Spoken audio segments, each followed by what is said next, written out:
bobagem, porque Bíblia hebraica e Bíblia judaica é a mesma coisa. A diferença é que os judeus trabalham mais com o Antigo Testamento, os cristãos têm o Antigo e o Novo Testamento, mas não são duas Bíblias, uma Bíblia dos judeus e uma Bíblia dos cristãos. Uma só tem algo a mais. Tem a Bíblia dos católicos e a Bíblia dos protestantes. Não. A Bíblia dos católicos ela tem alguns livros a mais, os deuterocanônicos no Antigo Testamento, mas no frigir dos ovos, nenhum teólogo sério vai dizer que existem Bíblias no plural, como existem gibis da Turma da Mônica, completamente diferente o enredo de um para o outro, sabe? O que há são traduções diferentes. Algumas traduções são mais eruditas, outras são mais light. A Nova Versão Internacional, por exemplo, tem um português muito mais tranquilo, muito mais simples. A Almeida Antiga já é um português mais rebuscado. Hoje as Bíblias estão com a tendência de abandonar o vós e o tu para trocar pelo você e o você, que não usa mais vós e tu. Só reserva as coisas de Deus. O resto acaba ficando vocês e assim por diante. Olha só, hoje a gente vai falar aqui sobre Davi, né? Assim, por que eu acho legal falar sobre Davi? Eu acho que tem muitos pontos que me instigam até essa conversa que a gente vai ter agora. Um deles é que as pessoas geralmente conhecem Davi como Rei Davi. Uhum. Eu fui para Israel 3 vezes já, eu sei que foi muito mais, mas eu fui para Israel 3 vezes, eu acho o máximo, vou de novo agora em março. Kaique foi uma vez também, né, Kaique? Foi. E assim, você vai para Israel, tudo que é de luxo, ou bonito, ou bem feito é King David. Tem um hotel King David. Tem a Avenida King David. Avenida King David. Então, tudo é King David. Assim, pro judeu, né? King David é um sinônimo de uma coisa muito poderosa. É uma coisa que está muito próxima de Deus de alguma forma, né? É um dos grandes da história.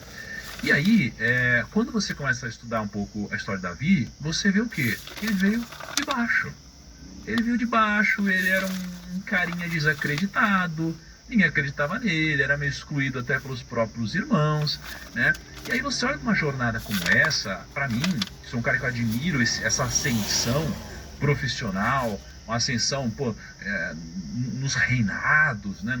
Você vê que o Davi veio lá de baixo, criando ovelha, né? E o irmão mais acreditado de repente virou o rei Davi, um dos maiores reis da história, se não foi o maior rei da história, etc. Lar tóxico.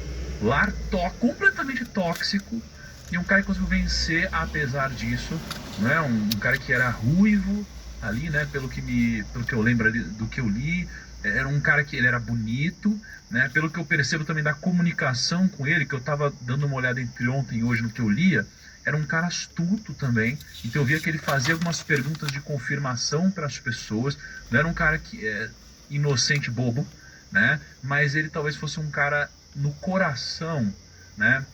Que eu não vou chamar de inocente, mas é um cara que conseguiu de fato guardar o coração dele, né? A gente vai falar sobre várias dessas passagens onde, poxa, tem um cara que sacaneou a vida inteira dele e ele vai lá e não se vinga, né, do cara. Difícil fazer isso. Difícil fazer, e não uma vez, nem duas, né? Então um cara que veio de baixo fez isso, manteve o coração, só que ainda assim, sendo tão admirado, uma coisa que eu não sabia, Rodrigo, há um tempo atrás, óbvio, é que eu achava, esse cara é perfeito. Uhum. Eu comecei a descobrir que na Bíblia, você pega os grandes personagens e nenhum é perfeito. Todos são seres humanos e pecadores, talvez com uma exceção na Bíblia, né? E Davi fez grandes cagadas, em especial na área da família, né? E ainda assim foi o homem segundo o coração de Deus. Como que pode Deus amar tanto alguém que cometeu pecados como esse? Então acho que tem muita profundidade, muita história, né, que a gente vai falar sobre hoje. E você vai ser, eu vou ser o guia na história, nessa condução, e você vai nos conduzir sobre essa conexão arqueológica, histórica e bíblica aqui no meio disso, tá, Rodrigo? E vai ser um prazer. E eu quero até colocar uma ilustração real com relação a isso, Davi. Uma vez eu estava nos Estados Unidos e entrei numa igreja para assistir um culto americana. Estava lá de férias, eu quero assistir um culto. E fui para uma igreja adventista. E quando eu cheguei, para surpresa minha, naquele dia, era um sábado de manhã, eles colocaram uma criança para pregar. Na igreja adventista, às vezes há isso, para incentivar a criança, quando eu falo criança, uns 10 anos de idade, 9 anos, não é? E o menino não tinha mais do que 10 anos de idade. E ele estava pregando sobre Davi. E assim, você viu que ele decorou o sermão, assim, meio nervoso ali na frente. Aí uma hora ele falou assim: eu peço todos os dias a Deus para ser como Davi. Aí na espontaneidade de criança, daqui a pouquinho ele gaguejou, parou. Aí eu vi que ele saiu do script.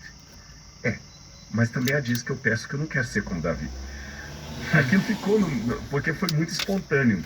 A parte, eu peço ser como Davi, que é um pedido politicamente correto, mas ele parou e pensou, peraí, mas Davi fez tanta coisa errada, e terminou em oração, eu não quero ser como Davi. Então, quando as pessoas perguntam assim, como pode alguém com tantos erros ser um homem segundo o coração de Deus? Eu digo, vamos fazer a pergunta correta? Se vocês me permitem até puxar assim, um pouco do lado corporativo, do lado do empreendedorismo. Enquanto um pessimista fala assim, olha, eu não vou vender sapato aqui porque todo mundo anda descalço, o otimista fala assim, traga-me todo o estoque porque eu vou fazer uma febre de calçar sapato aqui. É o mesmo lugar, um tem um olhar, outro tem outro. Só depende de como você observa o ambiente e que pergunta você faz. Aplicando isso ao texto. Enquanto muitas pessoas ficam perdidas querendo saber como Deus poderia amar alguém como Davi. Como um homem como Davi podia ser alguém como, segundo o coração de Deus, eu posso fazer a pergunta por outro lado. Espera aí. Se ele com aqueles defeitos pode ser um homem segundo o coração de Deus, Rodrigo também pode. Então, ao invés de questionar como, eu posso usar a história dele como um incentivo e oportunidade. Se ele pôde, eu também posso. Essa é a questão. Exatamente. E aí, vamos começar assim. Primeiro, a história de Davi na Bíblia, você não encontra, assim como outras histórias que a gente até já mencionou aqui, não é uma parábola, não é um versículo, não é um capítulo, não é um livro. Na verdade, você encontra a história de Davi distribuída por vários livros dentro da Bíblia, né? E que é composta aí por 66 livros, basicamente, né? Então, a história de Davi começa ali em 1 Samuel, a gente tem 2 Samuel, são 2 livros, a gente tem Reis, mas é Davi ao longo da Bíblia. Então, é difícil você estudar Davi na profundidade, mas a gente vai se arriscar aqui a dar os nossos 2 centavos, não é? Então vamos começar aqui. Para a gente entender a história de Davi, olha só para eu entender aqui, vocês estão familiarizados quanto com a história de Davi? Muito pouco, cara. Pouquíssimo. Eu acho que eu não tanto quanto você, mas eu tenho uma boa base. Você tem uma formação ali na infância disso, Sim. né? Tá bom.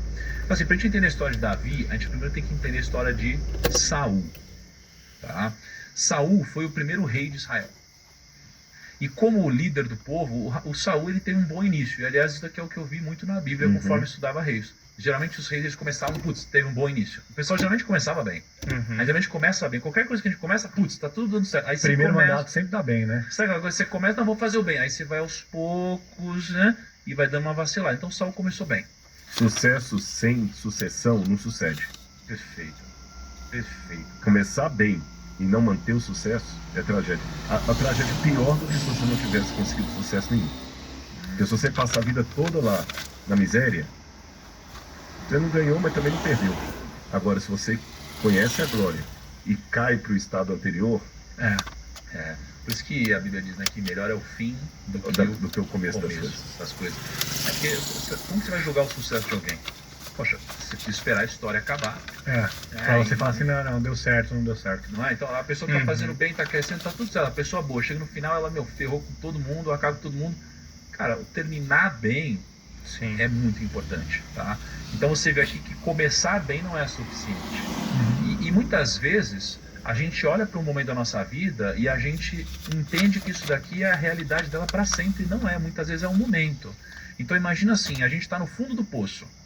Se a gente está no fundo do poço, isso daqui não é o fim da nossa vida. A gente não pode dizer que a gente é fracassado. A gente pode dizer que está passando por um momento difícil. A nossa vida não é definida por isso. Agora, se você continuar essa trajetória, você pode chegar em outro lugar. E aí, talvez, através da leitura do todo, você compreenda o quão bem sucedido ou não você foi. Por isso que é interessante a gente olhar para o final da história. E Saul teve um início bom, mas a trajetória dele foi muito complicada, né? E aí ele acabou perdendo a coroa, porque ele basicamente desobedeceu a Deus, né? Em resumo. E aliás, acho que tem até uma reflexão importante aqui, Rodrigo, eu queria que você falasse um pouquinho sobre isso. Porque assim, eu li uma vez que existe uma forma de você não pecar. A única forma de você não pecar é você colocar Deus acima de tudo. Porque se você colocar Deus acima de tudo, você, por exemplo, coloca Deus acima de uma traição. Você coloca Deus acima de um assassinato. Você coloca Deus acima de uma chantagem, alguma coisa assim, né? Então, quando a gente olha que Saul desobedeceu a Deus e por isso ele perdeu a coroa de alguma forma, né? O que você tem a dizer sobre essa lógica de amar Deus acima de tudo, sendo quase que um antídoto ao pecado? Olha, a gente tem um amigo meu, o Dr. Reinaldo Siqueira, muito gente boa, está em Israel agora, a gente trabalhou junto no Brasil, e ele, ele é especialista em Antigo Testamento. Ele fala algo que eu acho que responde essa sua pergunta. A gente fala muito da graça de Deus, que é aquela bondade de Deus que nos salva. Nós somos salvos pela fé, pela graça mediante a fé. Graça, para quem não está acostumado com a linguagem bíblica, é a bondade imerecida. É aquilo que Deus faz para que eu seja salvo. Eu não sou salvo porque eu sou bonitinho, porque eu fiz boas obras, eu sou salvo porque Deus é bom. Agora, só que a gente fala, aí que vem a minha paráfrase do Reinaldo Siqueira, a gente fala muito da graça no sentido descendente. Deus que me ama e envia o seu filho para morrer por mim. Mas a Bíblia, com histórias como a de Davi, mostra também uma graça ascendente. O que é a graça ascendente? Assim como Deus me ama incondicionalmente, eu também amo a Deus incondicionalmente. Assim como Ele me ama a ponto de sofrer a morte do Calvário por mim, eu também o amo a ponto de sofrer o martírio por Ele. Mesmo que eu não tiver todos os ganhos, eu continuaria assim porque eu o amo. Então, nesse sentido, o que significa colocar a Deus sobre todas as coisas? É o amor que permite isso. Não é um assentimento intelectual, não é um credo religioso, não é um costume, não é um treinamento, é um amor. Quando você ama a Deus sobre todas as coisas, aí tudo faz sentido. Porque o único amor que a gente pode comparar a esse amor é o amor de pai e mãe. Eu, como não sou pai ainda, eu posso falar dele não por experiência, mas pelo que os outros descrevem. Quando você tem um filho, você não ama aquele filho com a esperança que ele vai ser alguém para te dar orgulho. Você ama aquele filho não com a esperança que ele vai cuidar de você quando você ficar velho, para você não ir para o asilo. Você simplesmente ama, sem esperar nada em troca. Isso é bizarro, é verdade. Aí, quando você chega nesse nível de amar a Deus sem esperar nada em troca, você está pronto para entrar no reino dos céus. Agora, enquanto você ama Deus, esperando que vai vir alguma coisa em troca, isso não é amor, é barganha. Caraca, É um desafio, né? Uhum. difícil mesmo, É um né? desafio, porque às vezes isso daí não é intuitivo. Às vezes você sente, é como a inveja. Às vezes você sente inveja, você não decide. E você se sente mal por isso, inclusive, né? Então é um debate interno. Aliás, é um pouco disso que aconteceu até aqui com Saul, porque Saul, que teve um bom início, com o passar do tempo, como Davi acabou ficando popular, e a gente vai contar um pouco dessa história, Saul ele começou a ter inveja. Cara, mas essa inveja e esse amor de Deus barra barganha é muito inconsciente. Tem que, tipo, eu não tenho nem ideia do que você tem que trabalhar na sua cabeça para você não ter isso. Porque é diferente você separar de, tipo assim, não vou fazer isso porque eu amo a Deus genuinamente, ou não vou fazer isso porque isso vai impedir, sei lá, eu entrar no reino do céu, ou isso é errado na visão de Deus, sabe? É quase que o amor é o não motivo, né? Por que você ama eu amo tal pessoa porque ela é legal? Não, o amor é o não motivo. Não motivo. Eu amo a despeito que ele. Agora, boa notícia. O Caio fez uma pergunta interessante aí. Tem um ponto teológico aí. Como é que eu faço isso? O lindo do amor é que o amor, até acho que você usou a palavra intuição. A palavra intuição no grego significa Deus dentro. Essa é a etimologia da palavra intuição. Poucas pessoas sabem isso. Intuição significa Deus dentro. E Deus é tão maravilhoso que Ele já capacitou o seu organismo para duas coisas. Para ele perceber as necessidades básicas e ainda que de maneira inconsciente forçar você a buscá-las. Exemplo. Se eu estiver trabalhando demais na minha empresa, estou trabalhando, estou parando, o meu organismo sabe que eu preciso parar. Uma hora o que acontece? Eu tenho uma estafa. Aí corre para o hospital, desmaiou no trabalho e tudo mais. É o seu organismo mostrando que você precisa parar. O organismo dá sinais. Se você não está dormindo, uma hora você vai cochilar no trânsito, vai cochilar no semáforo. É o seu organismo dando sinais que você precisa descansar. A segunda maneira que nós temos, que foi dado pelo Criador, é a tua intuição espiritual. O seu organismo vai mostrar que você precisa de Deus. E quando você começa a se relacionar com Ele, aí a intuição fica mais literal ainda, porque o Espírito de Deus fala a você.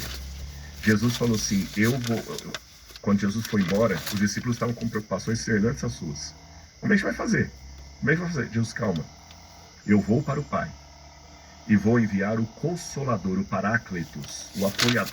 Consolador não é uma boa tradução para Paráclitos. Paráclitos nem tem uma tradução correta em português. É uma mistura de consolador com apoiador. Sabe o CEO, aquele cara que dá vida à empresa? Ou até aquele cara que, assim, se a empresa não está bem, você contrata o sujeito para ele passar uma semana dando treinamento. Sabe aquele cara que fala assim, olha, eu posso mandar embora todo mundo, mas esse sujeito aqui que ele não saiba, mas se ele pedir 10 vezes o salário, eu pago, porque eu não posso ficar sem ele. O Espírito Santo é esse. Ele vem. E Jesus falou o seguinte, ele está com vocês, mas ele passará a estar em vocês. E ele conduzirá vocês a toda a verdade.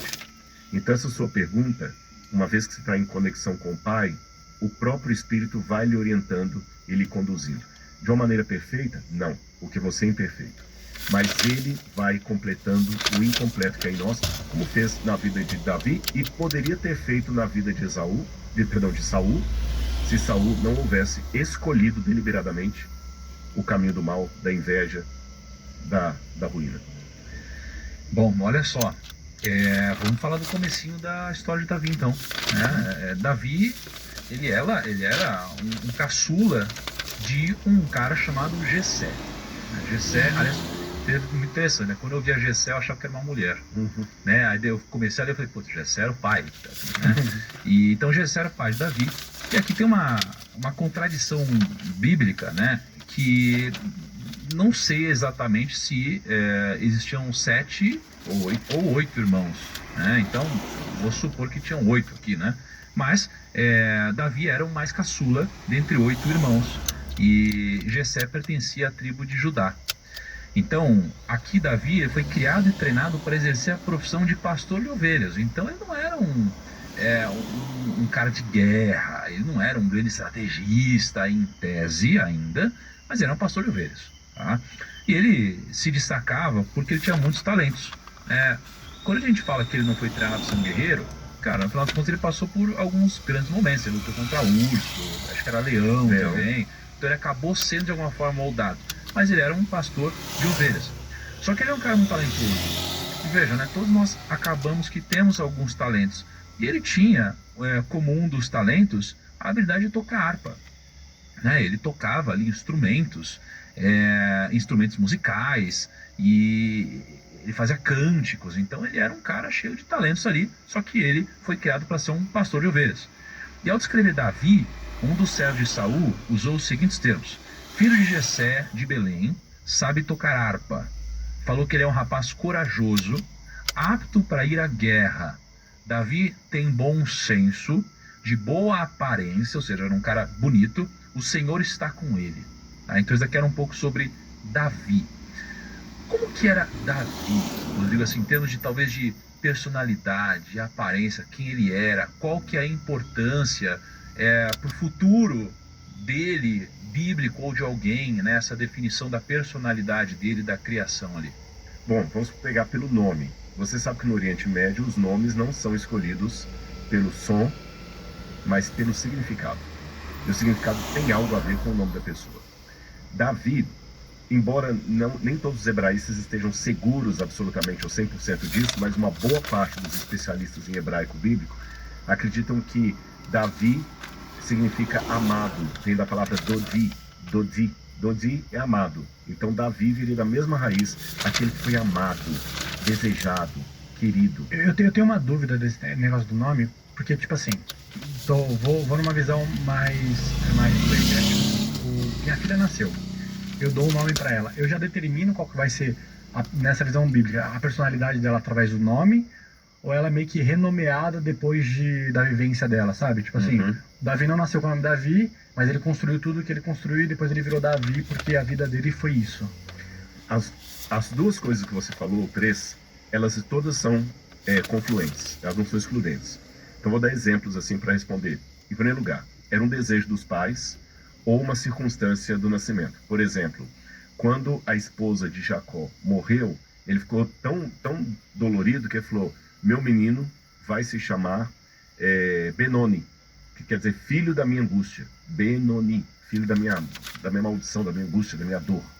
Aí alguém, não vai colocar o nome do menino de filho da minha angústia, vai colocar de Benjamim. Benjamim é filho da minha direita, que é Benjamim, quem fala em português. Então você vê que ali era a circunstância de dor dele. Então a circunstância pode determinar. Jacó, quando nasceu, ele nasceu grudado no pé, no calcanhar do irmão gêmeo dele. Então Jacó significa aquele que gruda no calcanhar, que vai no encalço do outro. Só que quando Jacó, durante a sua vida, começou a enganar demais, o nome dele, Jacó, embora etimologicamente não signifique enganador, passou a significar enganador. Entendi. É igual Judas hoje passou a significar traidor, mesmo que etimologicamente Judas significa Yehudá, louvor. E acontece também, às vezes na Bíblia, que a pessoa, quando ela tem uma mudança radical de vida, ele muda de nome. Por exemplo, Abrão virou Abraão. Abrão é pai de um povo. Abraão, pai de muita gente. Você tem Daniel e os seus companheiros quando foram para a Babilônia. Aliás, Daniel é outra história legal para bater papo no futuro. Daniel, quando foi para a Babilônia, chegou lá, Nabucodonosor mudou o nome dele e dos seus companheiros para nomes babilônicos. Saulo de Tarso virou Paulo de Tarso.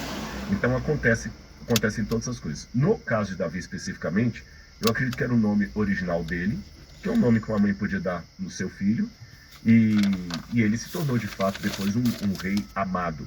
Agora tem uma questãozinha aqui de família.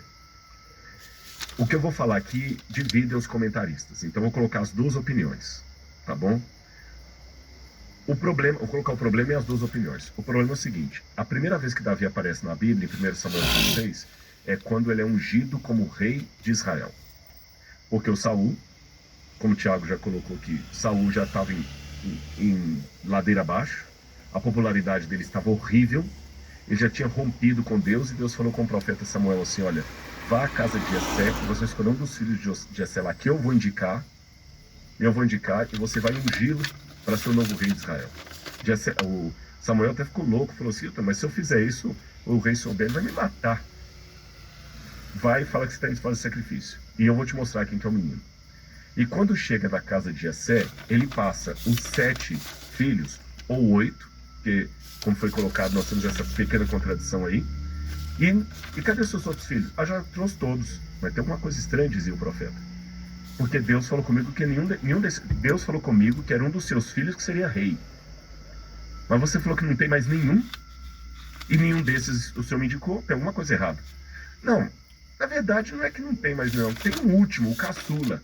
Olha que desprezo. Tiago, eu quero pegar aqui o melhor vendedor que você tem aqui, no PrimoCast aqui, que eu quero levar para... Ah, tá bom. Mas quem que você quer? Eu quero sentir. Traz para mim todo mundo que você tem. Mas são todos esses, tá todo mundo aqui. Não, mas tem alguma coisa estranha, porque eu recebi a recomendação, mas tem um que tá faltando. Tem um rapazinho aqui, que trabalha, até botei no escritório lá. Você vê o desprezo. Aí o problema é, por que esse desprezo sobre Davi do próprio pai? Agora vem as duas posições teológicas. Alguns, com base no Salmo de Davi, que ele diz assim: em pecado me gerou minha mãe, supõem que havia alguma suspeita de adultério sobre a mãe de Davi. Que o nascimento dele foi algo complicado ali, que o próprio Jessé segurava ou não segurava. Aí alguém pode perguntar: mas se é assim, por que se chamava o amado? Quem dava o nome dos filhos, com raras exceções, era a mulher. Então existe essa possibilidade teológica de alguns comentaristas. Outros comentaristas pensam que não. E quando Davi escreve: em pecado me gerou minha mãe, ele está falando apenas do pecado que nós herdamos de Adão e Eva, que Paulo lá na frente vai trabalhar, que todos nós nascemos em pecado, todos pecaram e carecem da glória de Deus. Mas o primeiro grupo fala assim: não, Davi escrevia de coisas da sua vida que o Espírito Santo orientava depois no Novo Testamento a dar um sentido espiritual daquilo. Por exemplo, quando Davi falou: fortes touros de Bazã me cercam, Deus Deus meu, por que me desamparaste? Davi estava falando das suas dores e perseguições. Mas no Novo Testamento, os autores bíblicos pegaram aquilo e aplicaram para a experiência de Jesus. Então Paulo pode ter pego algo da experiência de Davi e traduzido numa linguagem soteriológica. Mas existe essa possibilidade que já tinha uma nódoa no nascimento dele. E aí, só para pegar então essa passagem que o Rodrigo falou, né, bem esse finalzinho aqui, ó, Jessé levou a Samuel 7 de seus filhos, mas Samuel lhe disse: o Senhor não escolheu nenhum destes. Então perguntou a Jessé: estes são todos os filhos que você tem? Jessé respondeu: ainda tenho o caçula, mas ele está cuidando das ovelhas. Mas Samuel disse: traga-o aqui, não nos sentaremos para comer até que ele chegue. Então Jessé mandou chamá-lo e ele veio. Ele era ruivo, de belos olhos e boa aparência. Então o Senhor disse a Samuel: é este, levante-se e unja-o. E aí você vê, né, pegando um pouco do gancho do Rodrigo, olha a diferença da história de José. Porque José, que era vindo perto do tanto de irmão que ele tinha, era o queridinho do pai. Você pega Davi, por essa nossa interpretação, ele era o oposto disso. Em tese, o caçula geralmente é visto como é o que mais cuidado, mais paparicado, etc. Então, realmente, né, você tinha algo improvável aqui. Tem algum motivo de enfatizar que ele era ruivo? Acredito que tem. Tem, por incrível que Poxa, pareça. então, essa é nova, velho. Porque, tipo, de todas as histórias que eu vi, eu nunca vi alguém, tipo, escrever as cores do cabelo de alguém, entendeu? Tipo assim, ele tinha cabelos castanhos, eles eram loiros. Não, o único que até agora que eu vi que, tipo assim, ele era ruivo, é muito específico. Tem Esaú, o irmão de Jacó, que era peludo e avermelhado. Então o nome é Shaul, significa peludo, né? Sheir. Mas com relação a Davi, se você for para 1 Samuel capítulo 17, versículo 42, quando fala da batalha de Davi contra Golias, que a gente vai falar daqui a pouquinho, mas só para dar adiantamento aqui, diz que o filisteu, Golias, quando olhou Davi, assim fala a Bíblia, o filisteu olhou e vendo Davi, o desprezou, porque era apenas um moço ruivo e de boa aparência. Naquela época, a pessoa ter uma coloração ruiva do cabelo não era uma coisa muito comum. É como se fosse alguém sardento, com sarda demais, sabe, muito ruivo.